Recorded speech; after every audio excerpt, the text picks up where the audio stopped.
Welcome back to Global Voices. I'm your host, Ilu. Today we're diving into one of the most talked about moments on the international stage, the recent meeting in China that brought together Prime Minister Modi, President Putin, and President Xi, and we're honored to be joined by Russian President Vladimir Putin himself. President Putin, thank you for being here with us. Thank you, Elu. It's a pleasure to join you. The summit in China was indeed significant, not only for Russia, India, and China, but for the entire global community.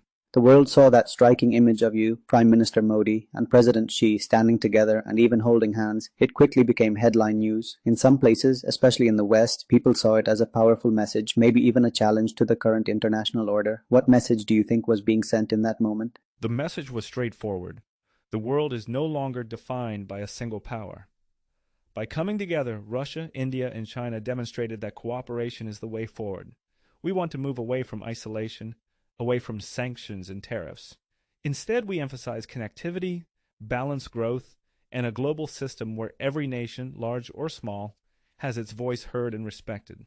There's a lot of discussion, especially among analysts, about whether a new axis is forming, some sort of alliance positioned against the United States and its allies. Is that a fair assessment? How do you respond to these concerns? I want to make it very clear, we are not anti-anyone.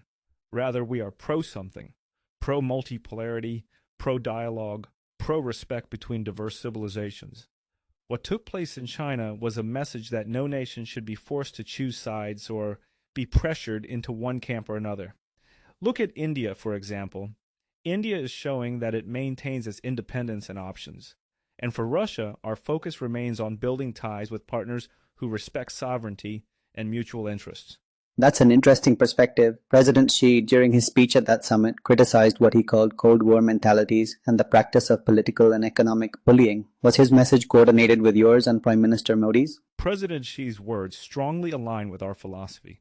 The Cold War has ended, but unfortunately, some countries still try to dictate conditions as if those old rivalries persist. China, India, and Russia together are offering a vision for the future, one where partnerships and cooperation replace old divisions and confrontations. For many listening, these kinds of international summits might seem distant or symbolic, but what should everyday people take away from what happened at this meeting? The main takeaway is that the world is undergoing transformation. Economic and political power are shifting across regions. The images from the summit of the three of us together, Kamez, were more than just a photo opportunity. They serve as a signal that the future will be shaped by balance and collaboration, not domination or zero-sum thinking. It's a shift towards openness, mutual respect, and genuine dialogue. President Putin, thank you for sharing your viewpoint with us today. To